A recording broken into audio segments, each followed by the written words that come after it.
چھوٹی سی آپ آواز سن سکتے ہیں مفتی محمد ابرار صاحب؟ جی جی آ رہی آپ کی آواز. اچھا تھوڑا سا ایکو زیادہ ہے آپ کے کمرے میں، تو خیر شروع کریں. آواز صحیح، آواز ٹھیک ہے، آواز سمجھ آ رہی ہے. چلو ٹھیک، آغاز کریں جی محترم قبلہ. جی جی. بسم اللہ الرحمن الرحیم. الحمد للہ رب العالمین والصلاة والسلام علی سید الانبیاء والمرسلین وعلی آلہ واصحابہ اجمعین. اما بعد، اعوذ باللہ من الشیطان الرجیم. بسم اللہ الرحمن الرحیم. قل ان کنتم تحبون اللہ فاتبعونی یحببکم اللہ وَيَغْفِرْ لَكُمْ ذُنُوبَكُمْ وَاللَّهُ غَفُورٌ رَحِيمٌ. صدق اللہ العظیم. ترجمہ ہے، اگر تم اللہ سے محبت کرتے ہو تو میری فرما برداری اختیار کرو، اللہ رب العزت تم سے محبت فرمائے گا اور تمہارے گناہ بخش دے گا، اور اللہ بخشنے والا مہربان ہے. محترم ناظرین، اس آیت مبارکہ سے ہمیں یہ معلوم ہوتا ہے کہ حقیقی طور پر کامیاب زندگی وہی ہے جو رسالت مآب حضرت محمد مصطفیٰ احمد مجتبیٰ صلی اللہ تعالی علیہ وسلم کے نقش قدم پر ہو، ان کے نقش قدم پر ہو، اور ہمارا جینا مرنا، اٹھنا بیٹھنا، سونا جاگنا، معیشت معاشرت سب اللہ رب العزت کے پیارے حبیب اور ہمارے مولا و آقا حضرت محمد مصطفیٰ صلی اللہ علیہ وسلم کے نقش قدم پر ہو. اسی میں ہماری کامیابی ہے. تو آج کی یہ جو نشست ہے، یہ جو گفتگو ہے، یہ جو مناظرہ ہے، یہ جو ڈیبیٹ رکھی ہے، اس میں بھی ہم ایک ایسے موضوع کو لے کر بات چیت کرنے والے ہیں جو ہے نماز تراویح عبادت ہے یا بدعت. تو ہم دو اہل علم علماء کرام، دو مسالک کے یہاں ہمارے ساتھ اس شریک گفتگو ہیں. تو اس بات کے اوپر گفتگو ہوگی کہ کیا یہ عبادت ہے یا یہ بدعت ہے. تو چونکہ ہمارا ہر مسلمان کا یہ تمنا ہے کہ پیارے حبیب صلی اللہ تعالی علیہ وسلم کی جو سنت ہے، حسنہ ہے، ان کو جاننا اور اس پر عمل کرنا اور اپنی دنیا اور اخروی زندگی کو کامیاب بنانا. تو یہ اسی سلسلے میں نے یہ چند معروضات اور گزارشات آپ کے سامنے رکھی، اور اس سے پہلے بھی جو ڈیبیٹ ہو رہی تھی اور یہ بھی جو ڈیبیٹ ہوگی، اس میں جو بھی ان کی آراء ہیں علماء کرام کی، یہ ان کی اپنی آراء ہیں. ناچیز کا، خاکسار کا اس سے اتفاق کرنا کوئی ضروری نہیں ہے. یہ میرا ایک چھوٹا سا ڈسکلیمر ہے. تو ہم آگے بڑھتے ہیں، اس گفتگو کو لے کر آگے چلتے ہیں. تو میں ان کا تعارف آپ کی خدمت میں پیش کر دوں. محترم ناظرین، ہمارے ساتھ امریکہ سے جناب علامہ الشیخ حسن اللہ یاری صاحب تشریف فرما ہیں، جو مسلک اثنا عشری امامیہ کو نمائندگی کر رہے ہیں، اور ان کسی بھی تعارف کے محتاج نہیں. یہ ان کا ہی پلیٹ فارم ہے، یہ ان کی ذرا نوازی ہے، اور ہماری ان کی عزت ہے کہ انہوں نے ہمیں یہ موقع دیا بات کرنے کا اور یہاں مدعو کیا. اور پاکستان بہاولپور سے ہمارے ساتھ جناب محترم مفتی محمد ابرار صاحب تشریف فرما ہیں، جو وکیل اہل سنت والجماعت ہیں. وہ اس پر نماز تراویح کے اوپر گفتگو کریں گے. تو ہم اب اس کو آگے بڑھاتے ہیں بات کو. تو میں ان کی خدمت میں عرض کروں گا جناب علامہ حسن اللہ یاری صاحب کی خدمت میں کہ وہ 2 منٹ اپنی اس ابتدائی گفتگو فرما لیں کہ آگے جس طرح گفتگو ہونی ہے. جناب وہ گفتگو کریں، حسن اللہ مہمان یاری ہیں، صاحب پہلے وہ کریں، وہ مہمان ہیں. کیا خیال ہے؟ اچھی بات. چلیں، یہ مہمان ہے مفتی محمد ابرار صاحب. آپ 2 منٹ کے لیے کچھ کہنا چاہیں ابتدائی گفتگو، تو بسم اللہ کیجیے، ہم سننا چاہیں. الحمدللہ رب العالمین والصلاة والسلام علی سید الانبیاء والمرسلین، اما بعد. یا ایھا المزمل قم اللیل الا قلیلا. السلام علیکم ورحمۃ اللہ وبرکاتہ. حسن اللہ یاری صاحب کیسے ہیں آپ؟ ٹھیک ہیں؟ اللہ کا احسان ہے. وعلیکم السلام ورحمۃ اللہ. بہت مہربانی، بہت ذرہ نوازی. طارق صاحب آپ سے ایک ریکویسٹ کرنی بات کرنی ہے کہ کل جب آپ کا میسج آیا تھا تو مجھے پتہ نہیں چل سکا، تو میں اس کے لیے آپ سے معذرت کرتا ہوں. آپ بزرگ آدمی ہیں، ہمارے لیے قابل احترام ہے، تو اس کے لیے میں آپ سے تہ دل سے معذرت کرتا ہوں. کوئی بات نہیں سر، آپ ہمارے چھوٹے بھائیوں کی طرح ہیں، بیٹوں کی جی طرح. جی تو بات کا آغاز کرتے ہیں. ہمارا حسن اللہ یاری صاحب سے آج جو مناظرہ ہے یہ طے ہوا تھا تراویح، نماز تراویح کے حوالے سے، اور اس میں ہمارا دعویٰ یہ ہے کہ یہ تراویح جو ہے، نماز تراویح، یہ نبی پاک صلی اللہ علیہ وسلم سے بھی اس کا ثبوت ملتا ہے، اور صحابہ کرام رضی اللہ تعالی عنہم اجمعین کے اجماع سے بھی اس کا ثبوت ملتا ہے. تو انشاءاللہ تعالی ہم اپنے دلائل اسی طرح پیش کریں گے، مسلمات خصم سے بھی پیش کریں گے انشاءاللہ تعالی، اور اپنی کتابوں سے بھی دلائل کو پیش کریں گے. اچھی ایک بات. ریکویسٹ یہ ہے کہ حسن اللہ یاری صاحب جو حوالہ دکھائیں گے، جو سکرین شاٹ دکھائیں گے سکرین کے اوپر، تو مہربانی اگر ہوگی کہ وہ حوالہ ہمیں واٹس ایپ کر دیا جائے تاکہ ہم اس کو چیک کر لیں، اس کا سیاق و سباق دیکھ لیں، تاکہ ہم اس حوالے کو چیک کر لیں، اس کا سیاق و سباق دیکھ لیں کہ آیا کہ جو جی حسن وہ اللہ تو یاری صاحب بات کر رہے ہیں یہ کیا بات کر رہے ہیں، اور اس کتاب کے اندر کیا بات موجود ہے. یہ ہماری ایک ریکویسٹ ہے اللہ حسن اللہ یاری صاحب سے.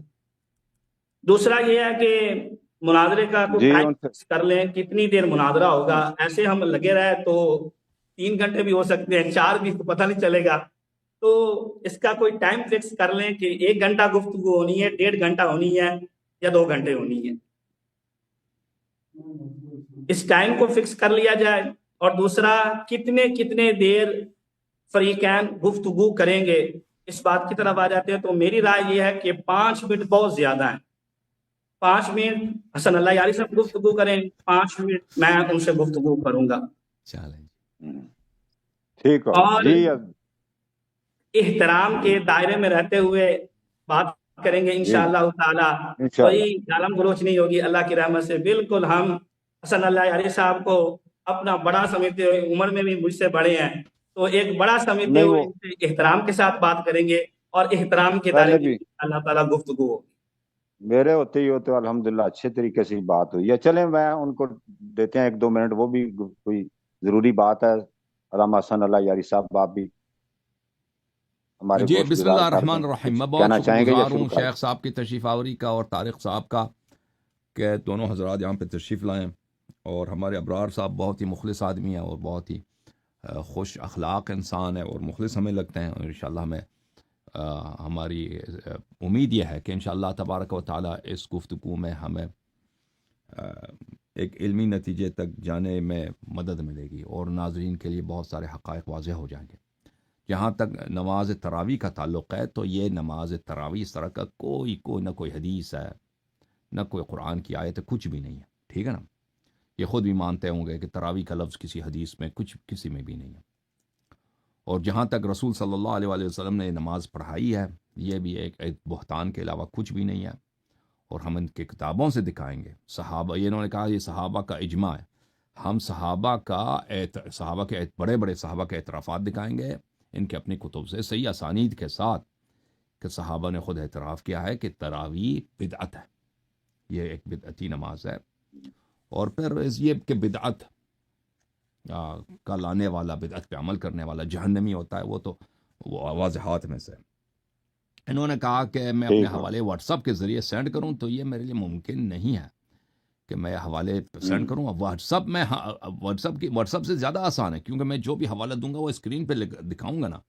آپ کے جو معاونین جی ہیں جی وہ اسی وقت وہ پاز کر سکتے ہیں. ان کے پاس جو ڈیوائس ہوگا، فون ہوگا یا لیپ ٹاپ ہوگا یا ٹیبلٹ ہوگا، اس پہ پاز کر کے اس کو حوالے کو پوری طرح سے صفحہ نمبر وغیرہ سب دیکھ لیں گے. ٹھیک ہے نا؟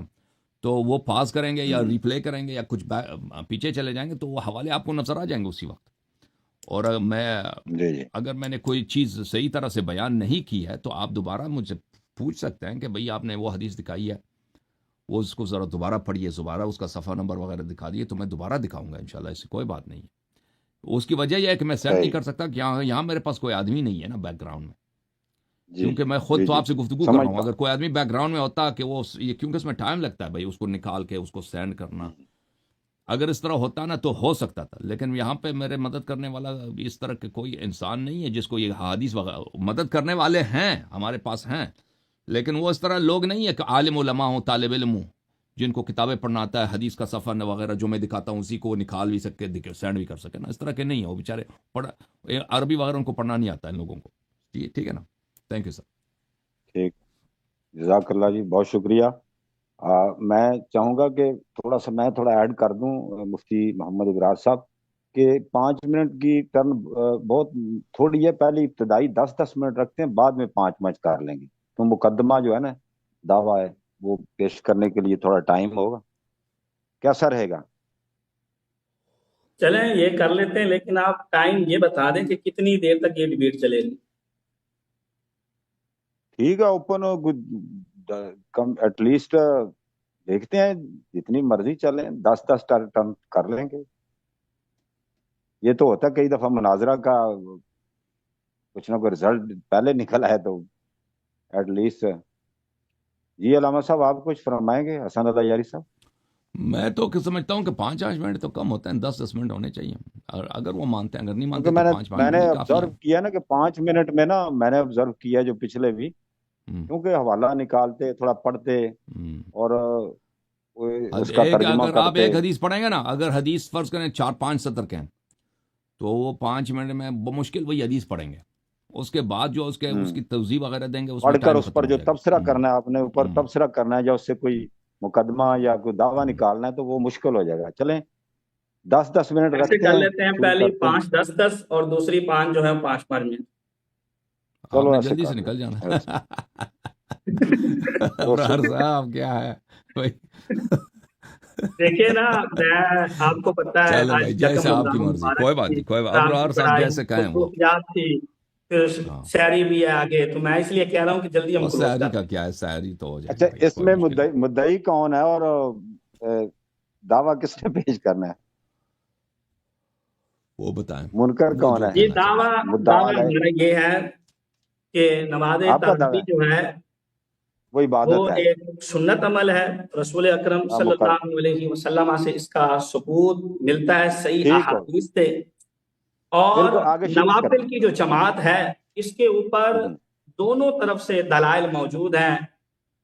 اچھی بات، مسلمات عند چلیں. الخصم بھی ہمارے پاس موجود ہیں، اور ہماری بھی احادیث کی کتابیں بھری پڑی ہیں کہ نوافل کی جماعت ہو سکتی ہے. اور یہ تو یہ جی بھی مانتے ہیں کہ جو نوافل ہے، یہ نماز تراویح یہ ایک نوافل جماعت ہے، نوافل نماز ہے. اچھی بات. چلیں اس طرح کرتے ہیں علامہ اپنا مفتی صاحب کہ شروع کرتے ہیں، اور کوشش کیجیے کہ موضوع پر ہی رہا جائے، اور وہ جو بھی مناظرے کی آداب ہوتے ہیں اور وہ ان کو ملحوظ خاطر رکھتے ہوئے بسم اللہ کیجیے. میں ٹائم لگاتا ہوں، 10 منٹ آپ دعویٰ پیش کریں گے. جی بسم اللہ کیجیے، میں شروع کر رہا ہوں. اوکے. بسم اللہ الرحمن الرحیم. ہمارا دعویٰ یہ ہے کہ نوافل کی جماعت کرانا یہ محبوب خدا صلی اللہ علیہ وسلم کی سنت مبارکہ ہے، اور آپ نوافل کی جماعت کرا سکتے ہیں. اس کے اوپر میں سب سے پہلے اپنی یہ صحیح بخاری سے حوالہ پیش کروں گا. صحیح بخاری کے اندر حدیث پاک ہے، حدیث کا نمبر ہے 840. حضرت اتبان بن مالک رضی اللہ تعالیٰ عنہ، یہ صحابی رسول ہیں، یہ نبی پاک صلی اللہ علیہ وسلم کی مبارک بارگاہ میں آئے اور عرض کرتے ہیں، یا رسول اللہ صلی اللہ علیہ وسلم، میں اپنی قوم کو، بنی سالم کو جماعت کرواتا ہوں یا رسول اللہ صلی اللہ علیہ وسلم، لیکن اب میری حالت یہ ہو گئی ہے، انی انکرت بصری، کہ میری جو نظر ہے وہ کمزور ہو چکی ہے یا رسول اللہ صلی اللہ علیہ وسلم، اور میرے گھر اور مسجد کے درمیان ایک چیز حائل ہے کہ میں مسجد تک جا نہیں سکتا. وَلَا وَدِدْتُ أَنَّكَ جِئْتَ فَصَلَّيْتَ فِي بَيْتِي، یا رسول اللہ میری یہ چاہت ہے، میری یہ محبت ہے کہ آپ میرے گھر تشریف لے کے آئیں، مکاناً کسی جگہ پہ آپ نماز پڑھیں، اتخذہ مسجدہ، کہ میں اس جگہ کو مسجد بنا لوں گا. تو نبی پاک صلی اللہ علیہ وسلم نے فرمایا، افعل انشاء اللہ تعالی، کہ میں تیری یہ خواہش انشاء اللہ تعالی ضرور پوری کروں گا. پھر بعد میں نبی پاک صلی اللہ علیہ وسلم تشریف لے کے گیا ان کے گھر، اور حضور نے ان سے اجازت مانگی، اور جب حضور ان کے گھر پہنچے تو نبی پاک صلی اللہ علیہ وسلم نے فرمایا اینا تحب ان اصلی من بیتک، تو کہاں چاہتا ہے کہ میں نماز پڑھوں، تو مجھے جگہ بتا، تو مجھے وہاں جگہ بتا، میں وہاں نماز پڑھوں گا۔ تو حضرت اتبان بن مالک رضی اللہ تعالیٰ عنہ فرماتے ہیں فَأَشَارَ إِلَيْهِ مِنَ الْمَكَانِ الَّذِي أَحَبَّ أَن يُصَلِّيَ فِيهِ، تو میں نے نبی پاک صلی اللہ علیہ وسلم کو اشارہ کیا، آقا علیہ الصلوۃ والسلام کو جگہ کا بتایا، تو اس جگہ نبی پاک صلی اللہ علیہ وسلم نے جماعت کرائی، فَصَفَفْنَا خَلْفَهُ، اور ہم نے آقا علیہ الصلوۃ والسلام کے پیچھے صف بنائی۔ یہ صحیح بخاری کے اندر حدیث ہے، اور اس حدیث کا نمبر ہے 840۔ اسی طرح صحیح بخاری کے اندر ایک اور حدیث پاک ہے حضرت انس بن مالک رضی اللہ تعالی عنہ سے، اور اس حدیث کا نمبر ہے 860۔ حضرت انس بن مالک رضی اللہ تعالی عنہ آپ فرماتے ہیں کہ نبی پاک صلی اللہ علیہ وسلم کی ہم نے اپنے گھر میں دعوت کی، آقا علیہ الصلوۃ والسلام ہمارے گھر میں تشریف لے کے آئے، اور نبی پاک صلی اللہ علیہ وسلم جب ہمارے گھر میں تشریف لے کے آئے تو نبی پاک صلی اللہ علیہ وسلم کی ہم نے دعوت کی، حضور نے کھانا تناول فرمایا۔ کھانا تناول فرمانے کے بعد نبی پاک صلی اللہ علیہ وسلم نے فرمایا قوموا فلا اصلی بکم، تم کھڑے ہو جاؤ تاکہ میں تمہیں نماز پڑھاؤں۔ فرماتے ہیں ہم نے ایک چٹائی بچھائی، اور اس چٹائی کے اوپر ہم نے نماز پڑھی۔ فقام رسول اللہ صلی اللہ علیہ وسلم والیتیم معی والعجوز من ورائنا فصلی بنا رکعتین، تو آقا علیہ الصلوۃ والسلام نے ہمیں ایک نماز پڑھائی، میں حضور کے پیچھے کھڑا ہوا، میرے ساتھ ایک اور بچہ تھا، اور ہمارے پیچھے بڑھیا تھی، اور ہم نے نبی پاک صلی اللہ علیہ وسلم کے پیچھے نماز پڑھی۔ تو یہ ہماری اہل سنت کی کتابوں کے اندر موجود ہے کہ آپ نفل کی جماعت کرا سکتے ہیں۔ اور اسی طرح اہل تشیع کی کتب سے میں حوالہ پیش کرتا ہوں۔ اہل تشیع کی کتاب ہے موجم الاحادیث المعتبرہ، اس کے اندر روایت موجود ہے، اور یہ جلد نمبر 5 صفحہ نمبر 302 کے اندر یہ روایت موجود ہے۔ آیت اللہ آصف موصلی کی یہ کتاب ہے، اس کے اندر یہ حدیث پاک لے کے آئے ہیں امام جعفر صادق رضی اللہ تعالیٰ عنہ علیہ الصلوۃ والسلام سے۔ فرماتے ہیں انی صادق علیہ الصلوۃ والسلام، امام جعفر صادق سے جب پوچھا گیا اس نماز کے متعلق تو آپ نے فرمایا صلی بأہلک فی رمضان الفریضۃ والنافلہ، فرمایا کہ تو اپنے اہل کے ساتھ ماہ رمضان المبارک میں فرض نماز بھی پڑھ اور نفل نماز بھی پڑھ۔ تو یہ امام جعفر صادق رضی اللہ تعالی عنہ کا یہ فرمان ہے، اور کتاب کا نام ہے موجم الاحادیث المعتبرہ، آصف موصلی کی، جلد 5 صفحہ نمبر 302، اس کے اندر یہ روایت ہے، اور اس روایت کو صحیح قرار دیا گیا ہے۔ اور اس کے اوپر جو باب جو عنوان اس نے قائم کیا ہے وہ عنوان ہے حکم الجماعت فی الصلوات المستحبہ، کہ جو مستحب نمازیں ہیں، نوافل نمازیں ہیں، ان کی جماعت کا حکم۔ تو یہ اہل تشیع کی کتاب ہے، اور یہی روایت آپ کو تہذیب الاحکام کے اندر بھی مل جائے گی۔ وہیں یہ روایت ادھر بھی آئی ہے کہ صلی بأہلک فی رمضان الفریضۃ والنافلہ، کہ تو اپنے اہل کے ساتھ نوافل کی نماز بھی پڑھ اور فرض کی نماز بھی پڑھ۔ یہ امام جعفر صادق رضی اللہ تعالی عنہ نے فرمایا ہے۔ آپ کے پاس ٹائم ہے؟ ٹائم ختم نہیں ہو گیا میرا؟ نہیں۔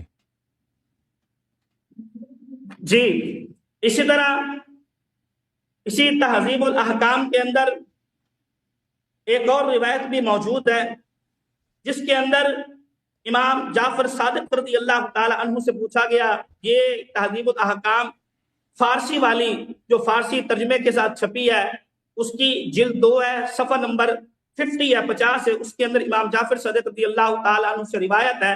آپ فرماتے ہیں المرأۃ تصلی خلف زوجها الفریضۃ والتطوع، کہ عورت جو ہے وہ اپنے شوہر کے پیچھے نماز پڑھے گی، فرض نماز بھی پڑھے گی اور نوافل نماز بھی جماعت کے ساتھ پڑھ سکتی ہے۔ خلف زوجها، اپنے شوہر کے ساتھ۔ تو اس سے بھی یہ ثابت ہو رہا ہے کہ نوافل کی جماعت کرائی جا سکتی ہے، اور عورت جو ہے وہ اپنے شوہر کے پیچھے جب اگر نوافل کی نماز پڑھ سکتی ہے، فرض کی نماز پڑھ سکتی ہے، تو باہر بھی آپ جو ہے نوافل کی جماعت کرا سکتی ہیں، چاہے وہ نوافل ماہ رمضان المبارک کے ہوں یا دیگر نوافل ہوں۔ اور دوسری حدیث پاک میں امام جعفر صادق علیہ الرحمہ علیہ الصلوۃ والسلام نے فرمایا صلی بأہلک فی رمضان الفریضۃ والنافلہ، کہ آپ اپنے اہل کے ساتھ نماز پڑھیں، فرض نماز بھی اور نفل نماز بھی۔ اور اس کے آگے امام جعفر صادق رحمۃ اللہ علیہ نے فرمایا فإنی افعلہ، اور بے شک میں بھی یہی عمل کرتا ہوں۔ یعنی امام جعفر صادق رضی اللہ تعالیٰ عنہ علیہ الصلوۃ والسلام آپ بھی فرض نماز اور نفل نماز اپنے اہل کے ساتھ پڑھتے تھے۔ تو لہذا اس حدیث سے یہ بالکل واضح ہو گیا اہل سنت کی کتاب سے بھی اور اہل تشیع کی کتاب سے بھی کہ آپ نفل کی جماعت کے ساتھ نماز پڑھ سکتے ہیں۔ اور رمضان المبارک کے حوالے سے امام جعفر صادق رضی اللہ تعالی عنہ نے دو ٹوک فرمایا ہے کہ آپ ماہ رمضان المبارک میں فرض کی جماعت بھی اپنے اہل کے ساتھ پڑھ سکتے ہیں اور نوافل کی جماعت بھی آپ اپنے اہل کے ساتھ پڑھ سکتے ہیں۔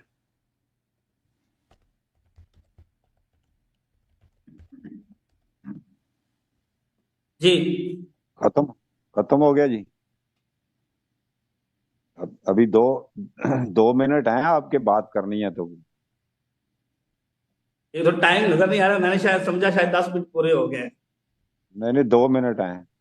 جی چلے ایک اور روایت اسی طرح اسی تہذیب الاحکام کے اندر موجود ہے، یہی جلد نمبر 2 صفحہ نمبر 98 جو فارسی والی چھپی ہوئی ہے، اس کے اندر بھی روایت موجود ہے۔ امام جعفر صادق رضی اللہ تعالی عنہ سے آپ فرماتے ہیں تَأُمُّ الْمَرْأَةُ النِّسَاءَ فِي الصَّلَاةِ، کہ عورت جو ہے وہ عورتوں کی جماعت کرائے گی، وَتَقُومُ وَسْطًا مِنْهُنَّ، اور ان کے درمیان کھڑی ہوگی، وَيُقِمْنَ عَنْ يَمِينِهَا وَشِمَالِهَا، اور وہ عورتیں اس کے دائیں بائیں کھڑی ہوں گی، تَأُمُّهُنَّ فِي النَّافِلَةِ، اور وہ عورت جو ہے وہ نافلے کی جماعت کروائے گی، نافلے کی وہ عورت جماعت کرائے گی۔ تو اس حدیث پاک سے بھی یہ ثابت ہوتا ہے کہ نافلے کی جماعت کرانا یہ اہل تشیع کے ہاں بالکل جائز ہے، اور اگر آپ عام نماز نافلے کی جماعت کے ساتھ پڑھ سکتے ہیں تو نماز تراویح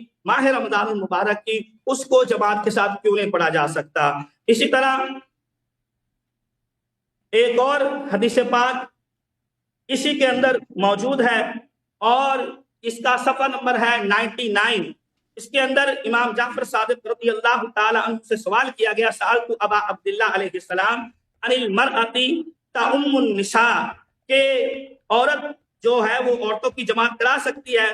تو اس کے اندر امام جعفر صادق رضی اللہ تعالی عنہ نے فرمایا اذا کن جمیعا، فرمایا جب وہ تمام عورتیں ہوں، اور امتہن فی النافلہ، تو ان کی جماعت جو ہے وہ نافلہ کی صورت میں کرائی جا سکتی ہے، وَأَمَّا الْمَكْتُوبَ فَلَا، اور فرمایا جب فرض نماز ہوگی اس کے اندر جماعت نہیں کرائی جا سکتی۔ تو اس حدیث کے اندر بھی امام جعفر صادق رضی اللہ تعالیٰ عنہ فرما رہے ہیں کہ نافلے کی جماعت کرائی جا سکتی۔ ختم ہو گیا، ٹائم ختم ہو گیا مفتی صاحب، ٹائم ختم۔ جی علامہ صاحب۔ مفتی صاحب آپ کے ہاں کیا یہ ہوتا ہے کہ میں ویسے پوچھ لوں ان مفتی صاحب سے، آپ کے ہاں احناف کے ہاں جو نوافل یومیہ ہے غیر ماہ رمضان میں، فجر کی نافلہ ہے، نماز تہجد وغیرہ ہے غیر ماہ رمضان میں، اس کو آپ جماعت کے ساتھ پڑھ سکتے ہیں آپ لوگ؟ کون سے نوافل؟ مثلا فجر کا نافلہ ہے 2 رکعت، ظہر کا نافلہ ہے، عصر کا نافلہ ہے، مغرب کا نافلہ ہے، آپ لوگ جماعت کے ساتھ پڑھ سکتے ہو؟ ان کی جماعت ثابت نہیں ہے، جماعت کے ساتھ نہیں پڑھ سکتے رمضان میں نوافل کی جماعت نہیں۔ تہجد کا آپ استثناء کر دیں، تہجد کی بات نہیں ہے۔ تہجد غیر رمضان میں تہجد بھی نہیں ہے نا، غیر رمضان میں تہجد جماعت ہوتی ہے آپ لوگوں کیا؟ جی تہجد کی جماعت ہوتی ہے غیر رمضان میں بھی، غیر رمضان میں بغیر تداعی کے، یعنی کہ اعلان کے بغیر اگر لوگ اکٹھے ہو جائیں تو اس کو جماعت کے ساتھ پڑھا جا سکتا ہے۔ صحیح۔ چلیں میرے محترم ناظرین، ابھی بسم اللہ الرحمن الرحیم۔ میرے محترم ناظرین، شیخ صاحب کے ساتھ موضوع جاری، کس موضوع پر؟ موضوع ہے نماز تراویح، اور ہم نے کہا کہ نماز تراویح اس کا کوئی لفظ قرآن و سنت میں ہے ہی نہیں، نہ کسی حدیث میں ہے، انہوں نے کہاں سے نکالا ہے؟ یہ ایک بدعت نماز ہے۔ اب انہوں نے جو حوالے دیے میں ان کا جواب دوں گا، لیکن سب سے پہلے میں ان کے اپنی کتابوں سے ثابت کر لوں کہ یہ نماز ہے ہی نہیں، یہ نماز بدعت ہے۔ ان کے اپنے اکابر نے اس کی جو ہے تصریف کیا۔ دیکھیں، سب سے پہلے ان کے اپنے بڑے خلیفہ عمر بن الخطاب نے خود اعتراف کیا کہ بدعت ہے۔ ان کی اپنی کتاب میں اس کے نص الفاظ موجود ہے، صحیح اسانید کے ساتھ موجود ہیں، اور پھر ان کے اپنے علماء کی شرح دیکھیں، ملاحظہ، یہ کتاب بخاری چاپ دار احیاء تراث العربی، یہاں پر حدیث نمبر 2010، یہ حدیث کافی مشہور معروف ہے کہ عبد الرحمن ابن عبد القاری سے روایت ہے کہ عمر بن الخطاب آئے رمضان میں، حدیث نمبر 2010 ہے بخاری میں، اور کہا کہ دیکھا کہ لوگ ادھر متفرق نماز پڑھ رہے ہیں، کوئی اپنے لیے نماز پڑھ رہا ہے، کوئی دوسرا اس کی نماز کو دیکھ کر نماز پڑھ رہا ہے، تو عمر نے کہا کہ میں ان لوگوں کو ایک ہی امام پہ جمع کروں گا اور یہ بہتر رہے گا۔ پھر اس نے ابی بن کعب کو امام جماعت لگا دی، اور ایک دوسری رات کو آیا، اس نے دیکھا کہ یہ لوگ اب اس امام جماعت کی نماز کو دیکھ کر نماز پڑھ رہے ہیں، تو کہا قال عمر نعم البدعۃ هذه، عمر بن الخطاب نے کہا کہ یہ بہترین بدعت ہے، جی بدعت ہے۔ اور پھر اس نے کہا کہ جو لوگ اس نماز کو نہیں پڑھتے جماعت کے ساتھ اور گھر میں جا کر اس کو بعد میں پڑھتے ہیں، وہ بہتر ہے، وہ اور بہتر ہے، ٹھیک ہے نا۔ اچھا، اس سے پتہ چلتا ہے کہ یہ عمر بن الخطاب کے نزدیک بھی یہ بدعت تھا، اور اس سے یہ بھی پتہ چلتا ہے کہ عمر بن الخطاب خود بھی تراویح نہیں پڑھتا تھا، اور اس سے یہ بھی پتہ چلتا ہے کہ اگر اس کو مسجد میں نہ پڑھیں اور اس کو اپنے گھر میں جا کر بعد میں پڑھیں، یہ بہتر ہے۔ اچھا، اب بات یہ ہے کہ اس بدعت سے کیا مراد ہے؟ یہ تو کہیں گے کہ یہ بدعت فلاں لغوی معنی ہے، لغوی معنی بھی ہوں بدعت کے، تو اس کا مطلب ہے کہ کبھی یہ ہوا نہیں ہے، اس سے پہلے رسول صلی اللہ علیہ وآلہ وسلم نے یہ نماز نہیں پڑھائی۔ لغوی بدعت بھی معنی لے لیں، یعنی اس سے پہلے یہ تھا نہیں، تو اس سے لازم آتا ہے کہ اس سے پہلے نہیں تھا، یعنی اس سے شرعی بدعت لازم آ جاتا ہے کہ اس سے پہلے یہ نہیں تھا، یعنی کسی نے یہ نہیں پڑھایا۔ اب ان کے اپنے اعلام نے اس موضوع پر کیا بیان دیا، ملاحظہ کریں میرے محترم ناظرین۔ یہ کتاب ہے المدخل الی سنن الکبری للحافظ البیہقی، جزء اول، چھاپ اضواء السلف۔ یہاں پر خود بیہقی، ابو بکر بیہقی، جو بہت بڑے محدث ہیں اور اس فرقے کے بہت بڑے عالم ہیں، وہ کہتے ہیں وقد قال عمر فی قیام شہر رمضان، عمر بن الخطاب نے رمضان کے قیام، رمضان کی نماز جو ہے، نماز جماعت جو تراویح ہے، اس کے متعلق نعمت البدعۃ هذه، یہ بہترین بدعت ہے، یعنی انہا محدثۃ لم تکن، یعنی ایک ایسی نماز ہے جو جدید ہے، محدثہ جدید ہے، حدث بدعت ہے، اور پہلے کبھی نہیں تھا۔ جی اس کا لفظی معنی یہی ہے کہ پہلے کبھی نہیں تھا۔ عمر نے خود اعتراف کیا، اور آپ دیکھ رہے ہیں کہ بیہقی نے بھی اس کی وضاحت کی۔ یہ تبیین و کذب المفتری للحافظ ابن العساکر، حافظ ابن عساکر کی مشہور معروف کتاب تبیین و کذب المفتری، یہاں پر ملاحظہ کریں صفحہ نمبر 97 میں شافعی سے روایت کرتا ہے کہ شافعی نے کہا قال عمر فی قیام رمضان نعمت البدعۃ هذه، یعنی انہا محدثۃ لم تکن۔ شافعی نے بھی ہے، جو آپ کے ائمہ اربعہ میں سے ایک بہت بڑے امام ہیں، اس نے بھی یہی شرح کی ہے عمر کے قول کو کہ یہ بدعت ہے۔ اس سے کیا مراد ہے؟ اس سے مراد یہ کہ پہلے نہیں تھا، پہلے نہیں تھا، اس سے مراد یہ کہ رسول صلی اللہ علیہ وسلم نے کبھی یہ نماز نہیں پڑھائی۔ آپ نے جو دو احادیث بخاری سے دکھائی ہے نا شیخ صاحب، اس میں کوئی اس میں نہیں تھا کہ وہ نافلہ کا نماز تھا، ٹھیک ہے نا، اس میں 2 رکعت نماز پڑھائی ہے، یا وہ عتبان والی جو بھی حدیث ہے اس میں بھی نہیں تھا کہ یہ کوئی 2 رکعت نماز، وہ قصر والی زور کی نماز قصر بھی ہو سکتی ہے، ٹھیک ہے نا، کہ وہ نافلہ کی نماز جماعت میں کسی میں نہیں تھا، ٹھیک ہے نا۔ اور اس کو بعض لوگوں نے، آپ نے جو پہلی حدیث جو 840 والی دکھائی ہے بخاری کی، اس میں یہ تھا، اس کو بعض لوگوں نے نماز ضحیٰ کے دلیل قرار دیا، اور خود بخاری میں عائشہ کی حدیث موجود ہے کہ رسول صلی اللہ علیہ وسلم نے کبھی نماز ضحیٰ نہیں پڑھی ہے، ٹھیک ہے نا۔ تو وہ اس میں کوئی آپ دکھائیں کہ وہ کیسے نافلہ کی نماز ہے، جماعت کرائی ہے، ٹھیک ہے نا، وہ حدیث میں یہ جماعت کرے، اس میں نافلہ کہاں سے تھا؟ وہ تو آپ نے لگا دی۔ اچھا، آپ بخاری کے شراح بھی اسی شرح کو مانتے ہیں، ملاحظہ کریں یہ کتاب شرح صحیح البخاری لابن البطال، یہ جلد نمبر 4، چھاپ مکتبۃ الرشد ہے۔ وقول عمر نعم البدعۃ، صفحہ نمبر 147 ہے۔ بلے عمر نے خود تراویح کے متعلق اس نے خود کہا، جب اس نے تراویح کا ایجاد کیا، اس نے کہا نعم البدعۃ، یہ بہترین بدعت ہے، فالبدعۃ اختراع ما لم یکن قبلہ، بدعت بولتے ہیں اسی چیز کو، آپ ایک ایسی چیز بنائیں جو پہلے تھی نہیں، جو پہلے کبھی ابرار صاحب نہیں تھی۔ جی میں سن رہا ہوں. یہ حدی الساری ہے فی مقدمت شرح فتح الباری، تالیف حافظ ابن حجر اسقلانی، چاپ مکتبۃ السلفیہ. ملاحظہ کریں کہ یہ بھی کہتا ہے عمر، صفحہ نمبر 85 میں اسی حدیث کی شرح میں، وقول عمر نعمت البدعۃ هو فعل ما لم يسبق الیہ. بدعت یہ ہے کہ اس سے پہلے کبھی کسی نے یہ نماز نہیں پڑھی ہے. لم یسبق الیہ، کبھی کسی نے پڑھی نہیں جماعت کے ساتھ. ٹھیک ہے نا. تو خود عمر نے جب یہ نماز بنائی اس نے بولا ہے کہ بدعت کیا ہے. اس کا سب سے بڑا شارح بخاری کا کیا کہہ رہا ہے؟ ما لم یسبق، اس طرح کی نماز کسی نے نہیں پڑھائی. اچھا، پھر خود فتح الباری میں حافظ ابن حجر جزء رابع میں وہاں پہ بھی اس حدیث کی شرح کرتا ہے، صفحہ نمبر 253 ہے. نعم البدعة وفي بعض الروايات نعمة البدعة بزيادة تاء، والبدعة أصلها ما أحدث على غير مثال سابق. بدعت کس کو بولتے ہیں؟ بدعت بولتے ہیں اسی کو ہیں کہ اس سے پہلے اس کی کوئی مثال نہ ہو، اس سے پہلے وہ اس کی کوئی ایجاد نہ ہو. اچھا، اب بخاری کے غور شرح میں آپ کو دکھا دیتا ہوں. عمدۃ القاری فی شرح صحیح البخاری جزء الحادی عشر، چاپ دار الفکر. یہاں پہ ملاحظہ کریں صفحہ نمبر 126 میں، وفیہ اشعار، اسی حدیث کو نقل کرتے ہیں، بأن عمر كان لا يواظب على الصلاة معهم. یہ جو عمر آ کے دیکھا نا کہ ابی بن کعب نماز پڑھا رہے ہیں، تو اس سے پتہ ہی چلتا ہے کہ عمر خود تراویح نہیں پڑھتے تھے.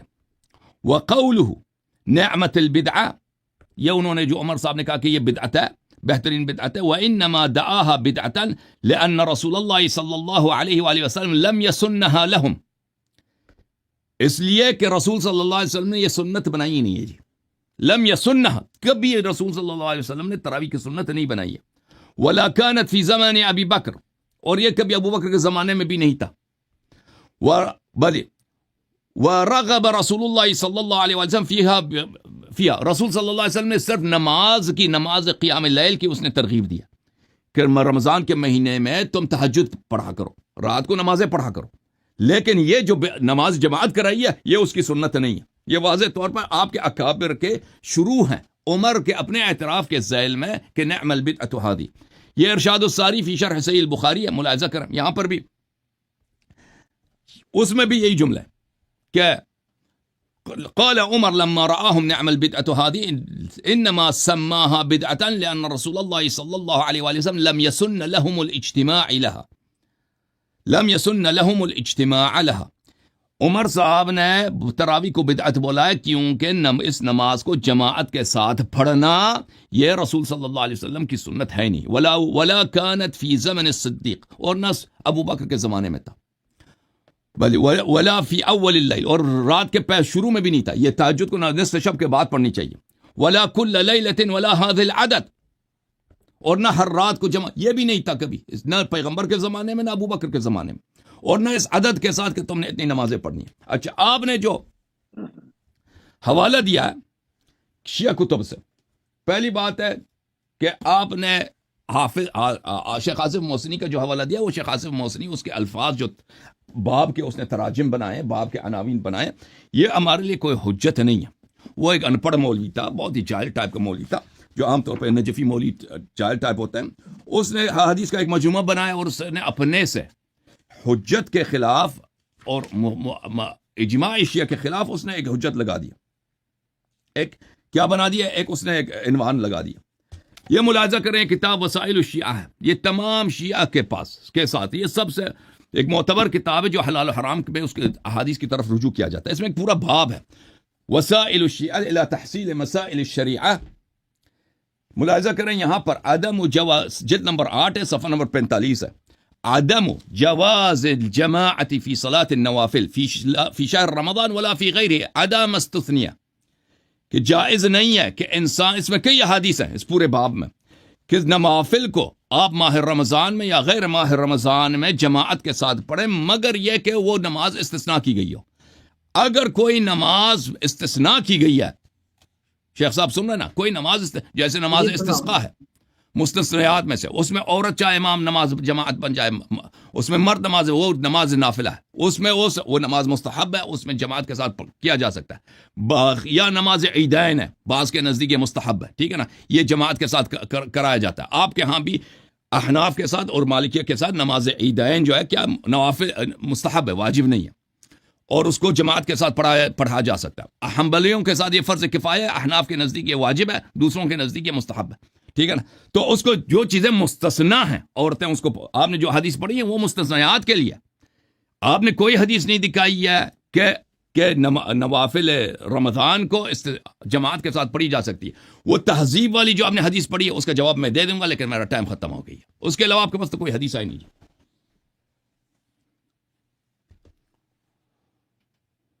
جی بہت شکریہ، بہت اچھے طریقے سے آپ نے ڈیفینڈ کیا.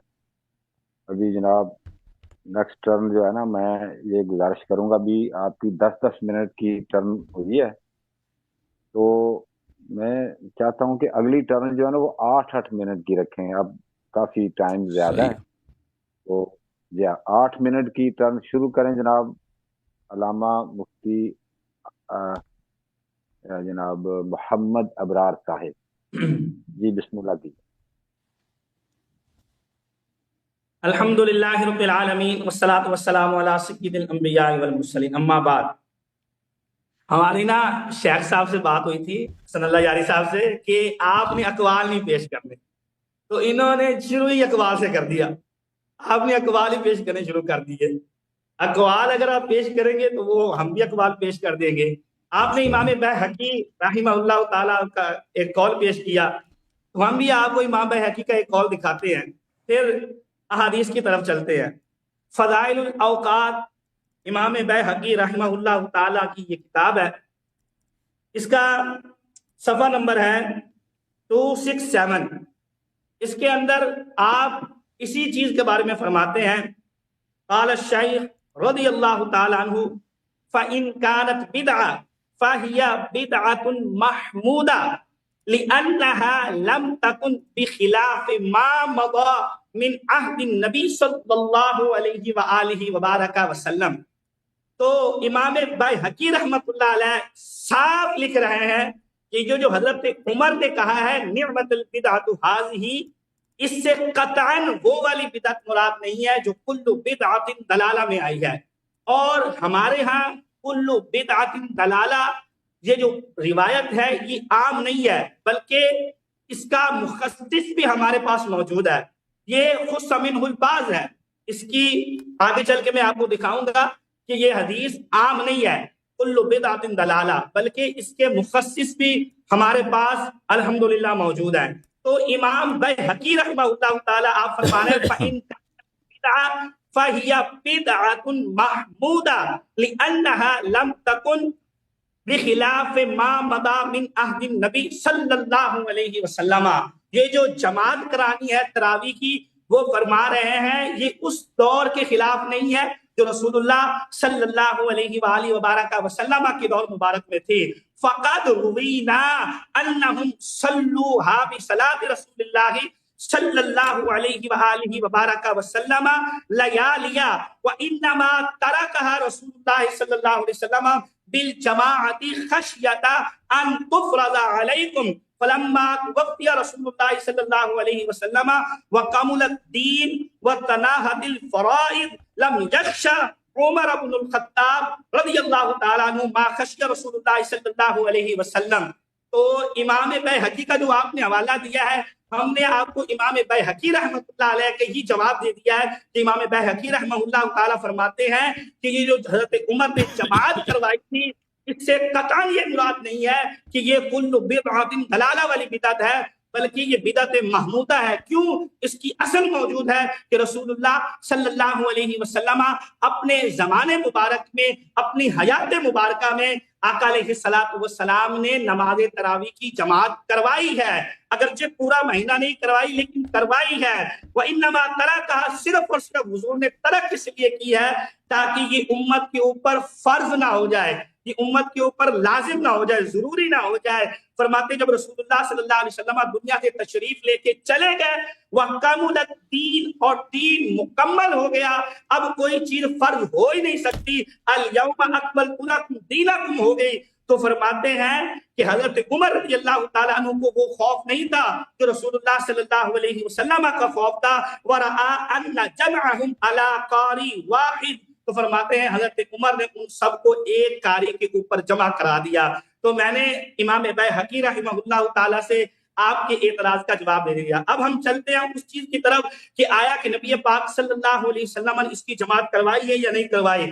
تو یہ میرے ہاتھ میں کتاب ہے موطا امام مالک رحمہ اللہ تعالیٰ. امام مالک رحمۃ اللہ علیہ کی اس کے اندر ایک روایت موجود ہے اور حدیث کا نمبر ہے 299.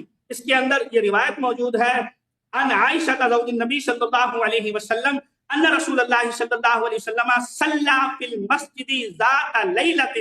فرماتی ہیں کہ رسول اللہ صلی اللہ علیہ وسلم مسجد میں نماز ادا فرمائی. فصلی بصلاتہ ناس, اور آقا علیہ الصلوۃ والسلام کے ساتھ لوگ شریک ہو گئے, لوگوں نے آقا علیہ الصلوۃ والسلام کے ساتھ نماز پڑھی. ثم صلی من القابلہ, فرماتے ہیں پھر دوسری رات آئی تو آقا علیہ الصلوۃ والسلام پھر گئے. فکثر الناس, لوگوں کی کثرت ہو گئی. ثم اجتمعوا من اللیلۃ الثالثہ, اور فرماتے ہیں پھر تیسری رات آئی اور تیسری رات پھر آقا علیہ الصلوۃ والسلام نے نماز پڑھائی تو لوگوں کا رش ہو گیا. فلم یخرج الیہم رسول اللہ صلی اللہ علیہ وسلم, اور آقا علیہ الصلوۃ والسلام ان کے پاس تشریف لے کے نہیں آئے. یعنی تیسری رات رش ہو گیا لیکن آقا علیہ الصلوۃ والسلام تشریف لے کے نہیں آئے. فرماتی ہیں فلما اصبح, جب صبح ہوئی, قال قد رأیت الذی صنعتم, فرمایا میں جان گیا تھا جو تم کر رہے تھے. وَلَمْ يَمْنَعْنِي مِنَ الْخُرُوجِ إِلَيْكُمْ إِلَّا أَنِّي خَشِيتُ أَن يُفْرَضَ عَلَيْكُمْ, مجھے اس چیز نے نہیں آنے دیا, مجھے اس چیز نے منع کیا کہ میں تمہارے پاس آؤں اور تمہیں نماز پڑھاؤں اور کہیں یہ نماز تمہارے اوپر فرض نہ ہو جائے, کہیں یہ نماز تمہارے اوپر فرض نہ ہو جائے. اور آگے لفظ ہے وَذَلِكَ فِي رَمَضَانَ, اور سیدہ عائشہ فرما رہی ہیں یہ رمضان المبارک کی بات ہے, عام دنوں کی کسی اور دن کی بات نہیں. یہ موطا امام مالک ہے, اگر آپ دیکھ سکے تو حدیث کا نمبر ہے 299. اس کے اندر یہ روایت موجود ہے کہ سیدہ عائشہ صدیقہ رضی اللہ تعالی عنہا فرماتی ہیں کہ نبی پاک صلی اللہ علیہ وسلم نے باقاعدہ جماعت کروائی, ایک دن کروائی, دوسرے دن کروائی, اور تیسرے دن آقا علیہ الصلوۃ والسلام تشریف لے کے نہیں آئے. نبی پاک صلی اللہ علیہ وسلم نہیں آئے. کیوں؟ حضور نے فرمایا انی خشیت ان یفرض علیکم وذلک فی رمضان, کہ مجھے خوف تھا, مجھے خطرہ تھا کہیں تمہارے اوپر یہ نماز فرض نہ ہو جائے. تو جو امام بیہقی رحمہ اللہ تعالیٰ نے اپنی فضائل الاوقات میں جو تبصرہ کیا ہے کہ حضور نے نماز پڑھائی, اس نماز کا ثبوت یہ موطا امام مالک رضی اللہ تعالی عنہ سے مل گیا ہے, اور حدیث کا نمبر ہے 299.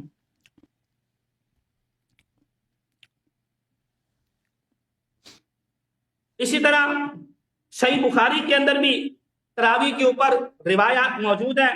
سیدہ عائشہ صدیقہ عتیقہ رضی اللہ تعالی عنہا آپ روایت فرماتی ہیں کہ نبی پاک صلی اللہ علیہ وسلم مسجد میں تشریف لے کے آئے. فصلی فی المسجد وصلی رجال بصلاتہ, حدیث کا نمبر ہے 2012, یہ حدیث کا نمبر ہے. فرماتی ہیں حضور کے ساتھ لوگوں نے نماز پڑھی. فاصبح الناس, جب صبح کا وقت ہوا, فحدثوا, آپس میں کلام کیا. فاجتمع اکثر منہم, تو پہلے دن سے زیادہ لوگ اکٹھے ہو گئے. فصلوا معه, رسول اکرم صلی اللہ علیہ وسلم کے ساتھ انہوں نے نماز پڑھی. فاصبح الناس فحدثوا, پھر جب صبح ہو گئی تو پھر لوگوں کی کثرت بڑھ گئی, آپس میں لوگوں نے کلام کیا, مسجد بھر گئی تیسری رات کو. فخرج رسول اللہ صلی اللہ علیہ وسلم فصلی بصلاتہ, تو نبی پاک صلی اللہ علیہ وسلم